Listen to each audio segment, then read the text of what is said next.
క్షేత్రాలను నాశనం చేస్తుందా? ఆర్థిక మూలాలను ముంచేస్తుందా? కీలక చమురు క్షేత్రాలను పనికి రాకుండా కూల్చేస్తుందా? అమెరికా ఖర్గ్ ఐలాండ్ ఎందుకు టార్గెట్ చేసింది? ఖర్గ్లో ఏముంది?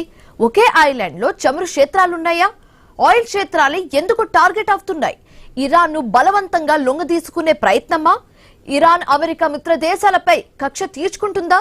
మౌలిక వసతులపై ఇరాన్ దాడులు చేస్తుందా? చమురు దేశాలు ప్రపంచాన్ని ఎటువైపు తీసుకెళ్తున్నాయి? పశ్చిమాసియాలో మంటలు ఆరేదెప్పుడు అంటే సమాధానం చెప్పేది ఎవరు లేరు. ప్రపంచంలో ఎవరి దగ్గర కూడా సమాధానం కనిపించడం లేదు. పశ్చిమాసియాలో మొదలైన వార్ ఎక్కడ ముగుస్తుందో తెలియని సస్పెన్స్ కొనసాగుతుంది. అది కూడా ఎన్నాళ్ళు సాగుతుందో తెలియని సిచ్యువేషన్ కూడా ఏర్పడుతుంది అన్న టాక్ నడుస్తుంది. ఎందుకంటే ఇరాన్ చమురు జీవనాడి అయిన ఖర్గ్ ఐలాండ్ ను అమెరికా, ఇజ్రాయెల్ దేశాలు టార్గెట్ చేశారు. 2 రోజులుగా వరుసగా ఐలాండ్ టార్గెట్ గా దాడులు చేస్తున్నాయి.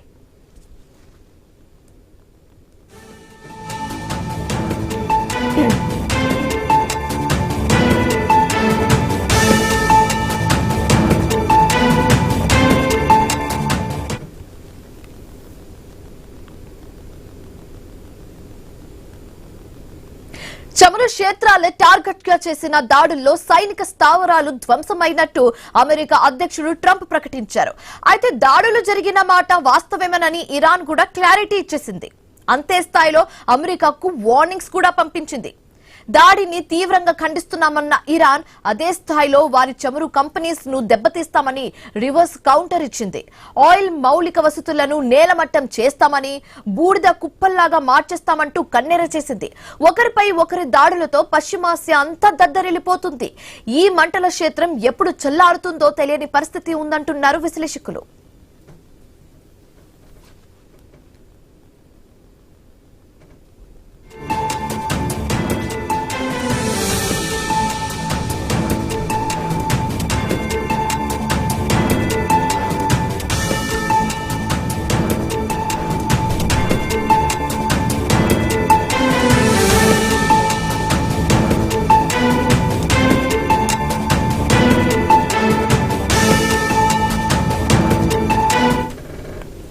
చమురు క్షేత్రాలే టార్గెట్ గా చేసిన దాడుల్లో సైనిక స్థావరాలు ధ్వంసమైనట్టు అమెరికా అధ్యక్షుడు ట్రంప్ ప్రకటించారు. అయితే దాడులు జరిగిన మాట కరెక్టే, ఇరాన్ కూడా క్లారిటీ ఇచ్చింది. అయితే అదే స్థాయిలో అమెరికాకు వార్నింగ్స్ కూడా పంపించింది. దాడిని తీవ్రంగా ఖండిస్తున్నామన్న ఇరాన్ అదే స్థాయిలో వారి చమురు కంపెనీస్ ను దెబ్బతీస్తామని రివర్స్ కౌంటర్ కూడా ఇచ్చింది. ఆయిల్ మౌలిక వసతులను నేలమట్టం చేస్తామని, బూడిద కుప్పల్లాగా మార్చేస్తామంటూ కన్నెర చేసింది. ఒకరిపై ఒకరి దాడులతో పశ్చిమాసియా అంతా దద్దరిల్లిపోతుంది. ఈ మంటల క్షేత్రం ఎప్పుడు చల్లారుతుందో తెలియని పరిస్థితి నెలకొంది అంటున్నారు విశ్లేషకులు.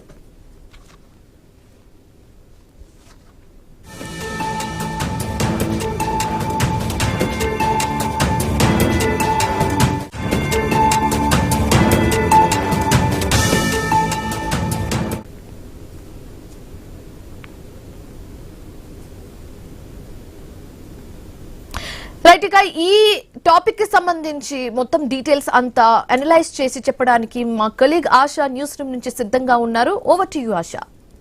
Good afternoon Shivani. దాదాపు 16 రోజు ఇది ఇరాన్, ఇజ్రాయెల్, అమెరికా మధ్య జరుగుతున్నటువంటి వార్ 16 రోజు చేరుకున్న ఎక్కడా ఎటువంటి ఒప్పందాలు కానీ లేదంటే కూర్చొని చర్చించుకోవడాలు కానీ అటువంటివి ఏమి లేకపోగా ఇంకా అగ్నికి ఆజ్యం పోస్తున్నట్టు ట్రంప్ చేసినటువంటి వ్యాఖ్యలు చూస్తూ ఉంటే, ఇదంటే ఖర్గ్కి సంబంధించి, అది ఇరాన్ సంబంధించి ఒక గుండెకాయ లాంటి పాఠం చెప్పొచ్చు. అటువంటి సిచ్యువేషన్ లో ఇంకా దాని మీద అటాచ్ చేస్తూ జస్ట్ ఫర్ ఫన్, నేను కేవలం సరదా కోసం చేస్తున్నా, ఇటువంటివి ఇంకా చేస్తాను, ఇరాన్ మా కాళ్ళ దగ్గరికి రావాల్సిందే, ఒకవేళ ఏదైనా డిమాండ్స్ పెట్టిందని చెప్పాం కదా మొన్న, ఇరాన్ ఒకవేళ యుద్ధం ఆపాలంటే మాకేదైతే మా హక్కులను గౌరవించాలి, లేదంటే కనుక మా డిమాండ్స్ ఏదైతే ఉన్నాయో దాన్ని పరిరక్షించాలి, మాపై ఏదైతే అటాక్ చేసి మేము నష్టపోయామో దానంతా కూడా మీరే భరించాలి, ఇకపై మా మీద దాడులు చేయకూడదు అంటూ కూడా ఇరాన్ డిమాండ్స్ పెడుతూ ఉంటే వీటన్నిటిని లెక్కే చేయట్లేదు ట్రంప్. ఒకవేళ ఒప్పంద నియమాలు ఏదైనా జరిగితే కనుక దాంట్లో మా పాత్ర ఎక్కువగా ఉండాలి, అది మాకు అనుకూలంగా ఉండాలి, అత్యంత పటిష్టంగా ఉండాలి, అట్లా అయితేనే ముందుకెళ్తాం. ఇరాన్ దాదాపుగా క్లోజ్ అయిపోయింది, ఇంక ఇరాన్ వద్ద ఏది లేదు అంటూ చెప్తున్నారు. మరొక పక్క మరొక క్వశ్చన్ కూడా రేస్ చేస్తున్నారు. అసలు కొత్త ఖమేని ఏదైతే మనం Mustafa Khamenei, ఐతుల్లా Ali Khamenei supreme leader కుమారుడుగా ఉన్నటువంటి ముస్తఫా ఖమేని కొత్త సుప్రీం లీడర్ గా ఎన్నుకున్నారు కదా, ఇతను కూడా మరణించారా, అసలు బ్రతికే ఉన్నారా, ఉంటే సిచ్యువేషన్ ఏంటి, ఎందుకు బయటికి రావట్లేదు, ఆ రోజు ఆయన చేసినటువంటి దాడిలో ఫిబ్రవరి 28 జరిగినటువంటి దాడుల్లో ఆయన కూడా చనిపోయే ఉండుంటారు. ఒకవేళ చనిపోకపోయినా పూర్తిగా అంటే కోలుకోని విధంగా గాయాల పాలై ఆయన పరిపాలించే సిచ్యువేషన్ లేకపోయి ఉండొచ్చు. దీనికి క్లారిటీ కావాలంటే కూడా ట్రంప్ మాట్లాడినటువంటి సిచ్యువేషన్ మనకు కనిపిస్తోంది. అయితే హర్ముజ్ జలసంధికి సంబంధించి ఇప్పుడు పూర్తిగా నడుస్తోంది, అటుపక్క ఖర్గుకి సంబంధించి కూడా. అసలు ఎందుకు ఇంత స్థాయిలో ట్రంప్ దూకుడుగా ముందుకెళ్తున్నారు? నిన్నటి వరకు మనం మాట్లాడాం, అసలు ట్రంప్ కి యుద్ధం స్టార్ట్ చేయడం తెలుసు, ఫుల్ స్టాప్ పెట్టడం తెలియదు. ఏదైతే సుప్రీం లీడర్ చనిపోయిన తర్వాత, చంపేసిన తర్వాత ఇంకా ఎందుకు యుద్ధం చేస్తారంటే వాళ్ళ దగ్గర సమాధానం లేదు. ఈ యుద్ధాన్ని ఇంకా ఇంకా ఇంకా ఇంకా తీవ్రతరం చేసుకుని ఇరాన్ ని మొత్తం తన గుప్పెట్లో పెట్టుకోవాలని చెప్పి ప్రయత్నం చేస్తున్నటువంటి ట్రంప్ ఇంకా ఏ విధంగా ముందుకెళ్లబోతున్నారు అనేది ఇప్పుడు వస్తున్నటువంటి ప్రశ్న. ఎస్, మనతో మాట్లాడడానికి వివి రావు గారు ఉన్నారు, రిటైర్డ్ ఆర్మీ కర్నల్. అదేవిధంగా జీవీఆర్ శాస్త్రి గారు ఉన్నారు. నమస్తే అండి, welcome to the show. First గా రావు గారు, ఏ విధంగా చూడొచ్చు? ఇప్పుడు ప్రధానంగా దృష్టి అంతా కూడా ఖర్గ్ మీద పడుతోంది కదా, ఎందుకు ఇంత ఎఫెక్ట్ పడుతోంది? ట్రంప్ కూడా ప్రధానంగా చూస్తున్నటువంటి ప్లేస్ ఏదైనా ఉందంటే ఖర్గ్. ఎందుకంటే ఇరాన్ కి అది మెయిన్ ప్లేస్ కాబట్టి, చమురు క్షేత్రం కాబట్టి, దాన్ని ధ్వంసం చేస్తే మొత్తం ఇరాన్ అంతా తన కాళ్ళ కిందకు వస్తుంది, తను చెప్పినట్టే వింటుందని చెప్పి ట్రంప్ ఆలోచిస్తున్నారు. దాన్ని ఎంతవరకు చూడొచ్చు అంటారు? ఎగ్జాక్ట్లీ, దాన్ని బహుశా క్యాప్చర్ చేయాలని ప్లాన్ వేసుకున్నట్టున్నారు. అందుకనే సౌత్ చైనా సీలో ఉన్న ఒక ల్యాండింగ్ షిప్, అది యాక్చువల్గా మన ఇండియన్ కంటెస్ట్ లో చూస్తే అది ఆల్మోస్ట్ మినీ క్యారియర్. ఎందుకంటే దానికి ఓన్ F-35 విమానాలు, హెలికాప్టర్లు, తర్వాత దాదాపు మన ఇండియన్ స్టాండర్డ్స్ లో చూస్తే ఒక బ్రిగేడ్ లెవెల్ మెరీన్స్ అంటారు, వాళ్ళ స్పెషల్ ఫోర్సెస్ మొత్తాన్ని దాన్ని ఎయిర్ లిఫ్ట్ చేయగలిగే కెపాసిటీ ఉంది. దాన్ని ఆల్రెడీ మెరీన్స్ ని లాంచ్ చేసినట్టున్నారు. దాంట్లో దాని ద్వారా క్యాప్చర్ చేయాలని చూస్తున్నారు. అయితే దానికి హార్మోస్ సంధి దాటాల్సిన అవసరం ఉంది, అందుకనే వెయిట్ చేస్తున్నారు. ఇంకొంత బహుశా నెక్స్ట్ 48 hours లో చేసే అవకాశాలు ఎక్కువ కనిపిస్తున్నాయి. అది హార్మోస్ జలసంధి దాటి లోపలికి వెళ్ళగలిగితే అది క్యాప్చర్ చేయడానికి ఈజీ పడుతుంది. అది ఈజీ పడిన తర్వాత నెక్స్ట్ వాళ్ళ మెయిన్ ఇంకోటి పోర్ట్ ఉంది, బందర్ అబ్బాస్. ఆ బందర్ అబ్బాస్ పోర్ట్ కూడా క్యాప్చర్ అయితే వాళ్ళ ఎకనామిక్ స్ట్రాంగులేషన్ 100% పాసిబుల్ అవుతుంది. ఆల్రెడీ అఫ్ కోర్స్ ఇరాన్ దాన్ని కార్క్ ఐలాండ్ అంటారు. కార్క్ ఐలాండ్ ఆల్రెడీ ఖాళీ చేసేసింది దాదాపు జనవరిలోనే. ఇదంతా చేసిన తర్వాత ఎకనామిక్ స్ట్రాంగులేషన్ అవుతుంది. ఈ లోపల పొలిటికల్ గా కూడా నెక్స్ట్ జనరేషన్ లీడర్ ఎవరైతే ఎన్నికయ్యారో, లేకపోతే IRGCలో కానీ లాలో కానీ ఇటువంటి క్షేత్రాల్లో వాళ్ళ సెకండరీ లీడర్స్ ఎవరైతే టేక్ ఓవర్ చేశారో, టాప్ 48 చనిపోయిన తర్వాత వీళ్ళందరినీ కూడా అందులో ఇంకొంత ఎలిమినేట్ చేయగలిగితే గవర్నమెంట్ కంట్రోల్లోకి వస్తుంది. తర్వాత వేరే గవర్నమెంట్ ని నిలబెట్టచ్చు అన్న అభిప్రాయంలో కనిపిస్తున్నారు ప్రస్తుతానికి. చెప్పండి. కానీ రావు గారు, ఇక్కడ ప్రధానంగా ఏదైతే ఖర్గ్ ఐలాండ్ ని నాశనం చేస్తామని చెప్పారు, జస్ట్ ఫర్ ఫన్ అంటున్నారు ట్రంప్. అంటే యుద్ధం అనేది లేదంటే నష్టం అనేది అంత ఈజీగా కనిపిస్తుంది ట్రంప్ అనే ప్రశ్న వస్తోంది. సాధారణంగా యుద్ధాలు ఆపానని చెప్పి పదే చెప్పుకున్నటువంటి ట్రంప్ ఇప్పుడు యుద్ధం చేస్తున్నాను జస్ట్ ఫర్ ఫన్, ఇంకా కావాలంటే ఇంకా సరదాగా ఇంకోటి చేస్తాము, కేవలం సరదా కోసమే చేస్తాము ఇటువంటి దాడులని చెప్తున్నారు. దీన్ని ఎట్లా చూడాలి? అంటే ప్రపంచ దేశాలకు ఎటువంటి ఇండికేషన్ ఇస్తున్నారు ట్రంప్? యుద్ధాలు ఆఫ్ చేశానన్నది ఆయన కేవలం నోబెల్ పీస్ ప్రైజ్. ఆ నోబెల్ పీస్ ప్రైజ్ కూడా ఎందుకు కావాలనుకున్నారంటే ఒబామా గారికి దొరికింది కాబట్టి. అంతేగాని ఆయనకి నిజంగా నోబెల్ పీస్ ప్రైజ్ అవసరం లేదు. అమెరికన్ ప్రెసిడెంట్స్ కానీ మన ఇండియన్ ప్రైమ్ మినిస్టర్ కానీ ఎవరికి నోబెల్ పీస్ ప్రైజ్ అవసరం లేదు. వీళ్ళందరూ చాలా ఎక్కువ స్థాయిలో ఉన్నవాళ్ళు. ఇదేంటంటే బేసికలీ అది కొంచెం కౌంటర్ క్లెయిమ్ తప్పితే కానీ అమెరికాలో మాత్రం ఎంత చేసినా కానీ వాళ్ళకి పాలసీ డాక్యుమెంట్స్ ఉంటాయి. వేరియస్ రీసెర్చ్ ఆర్గనైజేషన్స్, ఈ అడ్వైజర్స్ వీళ్ళందరూ చేసింది. డెమోక్రాట్స్ కానివ్వండి, రిపబ్లికన్స్ కానివ్వండి, వాళ్ళందరూ ఆ డాక్యుమెంట్స్ సిస్టమ్ గా ఫాలో అవుతారు. ఒక్కోసారి ప్రయారిటీ మారచ్చు, అది వేరే సంగతి. అయితే ట్రంప్ గారికి ఒక్కటే డ్రాబ్యాక్ ఏంటంటే ఆయన పబ్లిక్ రిలేషన్స్ లో చాలా దూకుడుగా వెళ్తారు. అంతా నేనే స్వయంగా చేశాను, అంతా నాదే ప్రాతిపదిక అన్నట్టుగా మాట్లాడతారు. అదొకటి బిగ్గెస్ట్ డ్రాబ్యాక్. ఇది ఈయన ప్లేస్ లో ఒబామా ఉన్నా కానీ, ఆఖరికి బిడెన్ ఉన్నా కానీ ఇదే పనులు చేద్దరు. అందుకనే వాళ్ళు చాలా తెలివిగా యుక్రెయిన్ రష్యా వార్ కి జరుగుతున్న చర్చల్ని జూన్ వరకు పోస్ట్పోన్ చేయించేశారు. ఆ పోస్ట్పోన్ చేయించిన తర్వాత ఫస్ట్ వెనిజులాను పట్టుకున్నారు. వెనిజులాను పట్టుకోవడం వల్ల వాళ్ళకి ఆయిల్ పుష్కలంగా దొరికింది. ఇప్పుడు ఇరాన్ని ఎంత ఏడిపించినా వాళ్ళకి ఏం పర్వాలేదు. ఇదంతా ఒక సిస్టమేటిక్ గా ప్లాన్డ్ వేలో జరుగుతుంది. ఎందుకంటే అటు తైవాన్ స్టేట్స్ లో చైనాకి ఇంకా బహుశా 18 నెలలు పట్టచ్చు అటాక్ చేయడానికి. ఈ లోపల మిగతా అన్ని చక్కబెట్టుకున్నాం. అందుకని అక్కడి నుంచి డెప్లీట్ చేసినా కానీ వాళ్ళకి పర్వాలేదని గ్రాండ్ స్ట్రాటజీ వాళ్ళు ఆ విధంగా అందరూ ఒకే ఎక్కడ విధంగా చమురు నిల్వలు ఉంటే ఆ దేశం మీద అటాక్ చేయడం, ఆ దేశాన్ని తన స్వాధీనంలోకి ఆధీనంలోకి తీసుకోవాలని చెప్పి ప్రయత్నాలు. అన్ని దేశంలో ఈ విధంగా జరుగుతుంది అనుకోవచ్చా రావు? నో నో నో నో ఇక్కడ చమురు నిల్వల గురించి మాత్రం వాళ్ళు రాలేదు. ఇందులో బేసికలీ ఇజ్రాయెల్ కి సపోర్ట్ లో వచ్చారు. ఇజ్రాయెల్ లో జ్యూస్ లాబీ అంతా అమెరికన్ దాదాపు కంట్రోల్ పొజిషన్స్ లో ఉన్నారు. వాళ్ళ ద్వారా వాళ్ళకి సపోర్ట్ కి వచ్చారు. వాళ్ళ గురించే వరల్డ్ పీస్ కమిటీ అన్నది ఏర్పాటు చేశారు. ఆ వరల్డ్ పీస్ కమిటీ ఏర్పాటు చేసిన దానికి సక్సెస్ అవడానికి హమాస్ ని డిసామ్ చేయాలి. హమాస్ ని డిసామ్ చేయాలంటే వాళ్ళని వీకెన్ చేయాలి. దానికి ఒకటే మార్గం, దానికి సపోర్ట్ ఇస్తున్న హిజ్బుల్లాని హౌతీస్ ని డౌన్ చేయాలి. ఈ వీళ్ళిద్దరికి సపోర్ట్ ఇస్తున్న ఇరాన్ ని డౌన్ చేయాలి. ఇది ఆ ఇరాన్ ని డౌన్ చేసేంత వరకు హిజ్బుల్లా, హమాస్, హౌతీస్ వీళ్ళెవరూ లొంగరు. సౌదీ అరేబియా, ఖతార్, యుఏఈ ఇటువంటి అన్ని, ఈజిప్ట్ ఇవన్నీ కంట్రోల్లోకి వచ్చేసినాయి దాదాపు అమెరికా తోటి చర్చలతో పాటు ఎకనామిక్ డీలింగ్స్ తోటి సున్నీ కంట్రీస్ అన్ని బై అండ్ లార్జ్ కంట్రోల్లోకి వచ్చాయి. ఇంకా మిగిలిన షియా లీడర్షిప్ లో మిగిలిన ఇరాన్ లీడర్షిప్ లో మిగిలిన షియా కంట్రీస్ దీన్ని కూడా కంట్రోల్ లో తీసుకుని ఒకవేళ ఏదైనా సరే లిబరల్ గవర్నమెంట్ తీసుకురాగలేదు. ఇప్పుడు వరకు మిడిల్ ఈస్ట్ లో లిబరల్ గవర్నమెంట్ లేదు, అంటే బేసికలీ డెమోక్రసీ లేదు, మాక్సిమం మొనార్కీ నడుస్తుంది. అటువంటి లిబరల్ గవర్నమెంట్ తీసుకురాగలిగితే ఇజ్రాయెల్ కి కావాల్సిన పని సెక్యూరిటీ దొరుకుతుంది. దాని గురించి అమెరికాని వాళ్ళు వాడుకుంటున్నారు అంతే. రావు గారు, ఇక్కడ ఓన్లీ ఖర్గా ఐలాండ్ మీద కనుక ఫోకస్ పెడితే, దాన్ని నాశనం చేస్తే ఇరాన్ మా కాళ్ళ దగ్గరకు వస్తుంది అనేది అమెరికా వ్యూహం కింద కనిపిస్తోంది. దానికి తగ్గట్టుగానే మరొకరు కూడా చెప్తున్నారు, ఏదైతే హర్ముజ్ జలసంధిని క్లోజ్ చేయడం వల్ల నష్టపోయిన దేశాలు ఏదైతే ఉన్నాయో అవన్నీ కూడా మాతో కలిసి రండి అటాక్స్ చేద్దామని చెప్తున్నారు. ఒకవేళ అటాక్స్ చేసే దేశాలు ఏదైనా వస్తే కనుక మేము వారి మీద కూడా అటాక్ చేస్తామంటుంది ఇరాన్. ఎట్లా చూడాలి? అంటే ఇటుపక్క నుంచి అటుపక్క నుంచి కూడా పక్క దేశాలకి ముప్పుగానే కనిపిస్తోంది. వస్తే ఇటుపక్క, రాకపోతే అటుపక్క.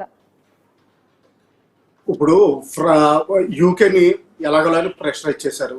సైప్రస్ మీద డ్రోన్ వీళ్ళే లాంచ్ చేసినట్టు నా అభిప్రాయం. ఇరాన్ ఫైర్ చేసినా కాకపోయినా కానీ వీళ్ళు మాత్రం తప్పనిసరిగా చేసి ఉంటారు. ఎందుకంటే దానివల్ల ఇంగ్లాండ్ డిస్ట్రాయ్ని పంపించాల్సి వచ్చింది. ఫ్రెంచ్ అసెట్స్ ఆల్రెడీ కొంతవరకు ఈ హార్మోజ్ జలసంధిలో ఆల్రెడీ ఉన్నాయి. అందులో కొంతమంది ఇంజూర్ అవడం కూడా జరిగింది. వాళ్ళ ట్రూప్స్ వాళ్ళు కూడా షిప్స్ పంపించడానికి తయారుగా ఉన్నారు. ఇంకా జర్మనీ అన్ని విధాలా హెల్ప్ చేయడానికి తయారుగా ఉంది. ఇటలీ ఒక వంతుకు తటస్థంగా ఉంది. స్పెయిన్ అయితే యాంటీగా ఉంది. టర్కీ దాదాపు తటస్థంగానే కనిపిస్తుంది. ఇరాన్ మీద ఫిజికల్ అటాక్ చేయడానికి, కర్డ్స్ ని ప్రోత్సహించడానికి కనిపించట్లేదు. ఈ విధంగా చూస్తే ఏంటంటే మొత్తాన్ని రష్యా, చైనా ఎట్టి పరిస్థితులను ఇరాన్కి హెల్ప్ చేస్తాయి. భారత్ లాంటి దేశాలు తటస్థంగా ఉన్నాయి. ఇవి మెయిన్ ఇంపార్టెంట్ దేశాలు ప్రపంచంలో. సో ఇప్పుడు ఈ యూరోపియన్ దేశాలని ఇక్కడికి రౌండ్ అప్ చేసి తీసుకుని రాగలిగితే సపోర్ట్, ఇంటర్నేషనల్ సపోర్ట్ పడుతుంది. తర్వాత ఏంటంటే చాలా సంవత్సరాల నుంచి అమెరికాలో డిఫెన్స్ ఎక్విప్మెంట్ ప్రొడక్షన్ ఆగిపోయింది. వాళ్ళకి డెప్ట్ ఎక్కువ అయిపోయింది కాబట్టి కొంచెం తగ్గించారు. అవి యుక్రెయిన్ 4 years నడుస్తుంది అనుకోలేదు వాళ్ళు. అక్కడ చాలా వరకు డిప్లీట్ అయిపోయింది. ఇప్పుడు ప్రస్తుతానికి కూడా డిప్లీషన్ అవుతుంది.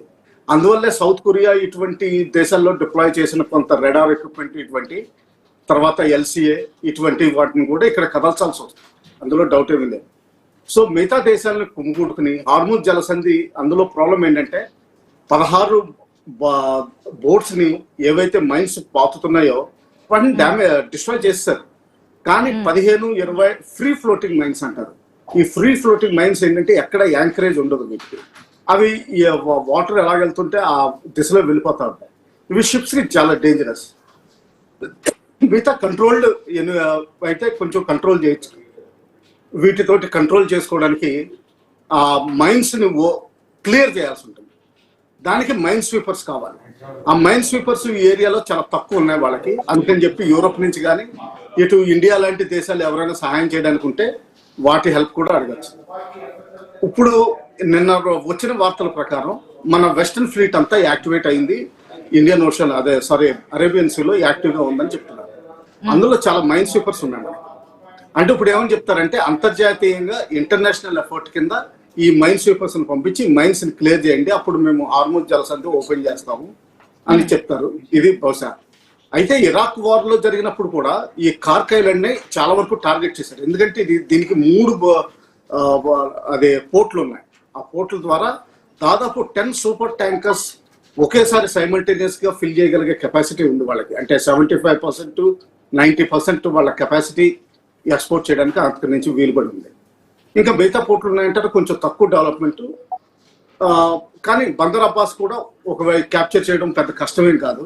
ఈ విధంగా ల్యాండ్ అఫెన్సివ్ కి మెల్లగా తయారవుతున్నారు. ల్యాండ్ అఫెన్సివ్ ముందర వాళ్ళని ఎకనామికల్ గా వీక్ చేసి తర్వాత ఈ కీ పోర్ట్స్ ని పట్టుకుని ఏదైతే ఎక్స్పోర్ట్స్ వాళ్ళకి మెయిన్ ఆయిల్ కాబట్టి ఆ ఎక్స్పోర్ట్స్ ని ఆపు చేయగలిగితే ఇరాన్ ఇప్పుడు ప్రస్తుతానికి కృంగిపోతుంది. అలాగే పొలిటికల్ లీడర్షిప్ ఆల్రెడీ ముస్తఫాని టార్గెట్ చేసాము, అంతకుముందు ఇంజూర్ అయి ఉన్నారు, బతుకున్నారో లేదో అని చెప్తున్నారు. కానీ నా అభిప్రాయం ఏంటంటే ఆయన బహుశా కొంతవరకు ఇంజూర్ అయి ఉండొచ్చు. తర్వాత ఆయన సేఫ్టీ కోసం ఆయన ఎక్కడో కరెక్ట్ గా మంచి డీప్ బంకర్ లో దాచిపెట్టి ఉంటారు. అది నా అభిప్రాయం. కొంతమంది రూలర్స్ ఎవరైతే ప్రెసిడెంట్ వీళ్ళందరూ ఉన్నారో వీళ్ళందరూ మొన్న 2 రోజుల క్రితం పబ్లిక్ లో దర్శనం ఇచ్చారు, వాక్ చేశారు స్ట్రీట్స్ లో. సో ఆ విధంగా డెమాన్స్ట్రేట్ చేశారు. సో అంటే ప్రస్తుతానికి ఐఆర్జీసీ నాయకత్వంలో లీడర్షిప్ పటిష్టంగానే ఉంది. ఇప్పుడు ఇంకా మిగిలింది ఎకనామిక్ అఫెన్సివ్ తర్వాత మిగిలింది ఐఆర్జీసీని వీక్ చేయడం. ఐఆర్జీసీ వీక్ చేస్తే ఇంకా ఇరాన్ పడిపోయినట్టే మన లెక్క. అది వాళ్ళ చేశారు. ఇది చేసేంత వరకు ఇప్పుడు ఆల్రెడీ దూరేది కాబట్టి ఇజ్రాయెల్ అమెరికాని తీసుకొచ్చింది కాబట్టి వీళ్ళకి విత్డ్రాల్ కూడా చాలా కష్టం అవుతుంది. ఎందుకంటే ఎయిమ్స్ ఏమి అచీవ్ చేశారు అన్నది క్లారిటీ రావాలి. ఎయిమ్స్ వాళ్ళ క్లారిటీ ఎప్పుడు వస్తుందంటే వాళ్ళ పొలిటికల్ డెసిషన్స్ మీద, అంటే ఏంటంటే న్యూక్లియర్ కానివ్వండి, ఇటు హెజ్బుల్లాని సపోర్ట్ కానివ్వండి, హౌతీస్ని సపోర్ట్ కానివ్వండి, ఇవన్నీ కంట్రోల్ చేసే విధంగా రెజిమ్ చేంజ్ అయితేనే కానీ వాళ్ళ ఉద్దేశం నిలబడదు. అది చేరేంత వరకు వేరియస్ అఫెన్సివ్స్ తీసుకుంటారు. చెప్పండి. ఇక్కడ రావు గారు మెయిన్ గా ఏంటంటే ఒకవేళ మన దేశం గురించి మాట్లాడదాం, మళ్ళీ ఒకసారి యుద్ధం దగ్గరికి వెళ్దాం. మన దేశం గురించి మాట్లాడిన తర్వాత ఇప్పటికే చమురు కష్టాల గురించి మాట్లాడుతున్నాం. కానీ ఇప్పటికే 2 వచ్చాయి మనకి, శివాలిక్ ఒకటి, నందాదేవి ఒకటి, 2 నౌకలు అయితే వచ్చేసాయి మన దగ్గరికి. కాకపోతే ఇంకా గల్ఫ్ ప్రాంతాల్లో భారత జెండా కలిగినటువంటి 24 వాణిజ్య నౌకలు ఇంకా స్టిల్ నో అక్కడ వెయిట్ చేస్తున్నటువంటి సిచ్యువేషన్. దాంట్లో భారత దేశానికి సంబంధించినటువంటి పౌరులు కూడా నావికులు కూడా ఉన్నటువంటి సిచ్యువేషన్. అయితే ఏదైతే 2019లో మనం చేపట్టినటువంటి ఆపరేషన్ సంకల్ప్ ఇక్కడ ప్రధాన భూమిక పోషించింది అంటున్నారు. దాన్ని ఎట్లా చూడాలంటారు? మనం మరీ అంత మైక్రో మేనేజ్మెంట్ లో చూడాల్సిన అవసరం లేదండి. ఓ షిప్ వచ్చింది, 2 షిప్లు వచ్చినాయి, ఇవన్నీ పెద్ద తేడా చేయదు. ఒకవేళ 2 షిప్లు వచ్చినా కానీ అది బాంబేలోనే సరిపోతాయి.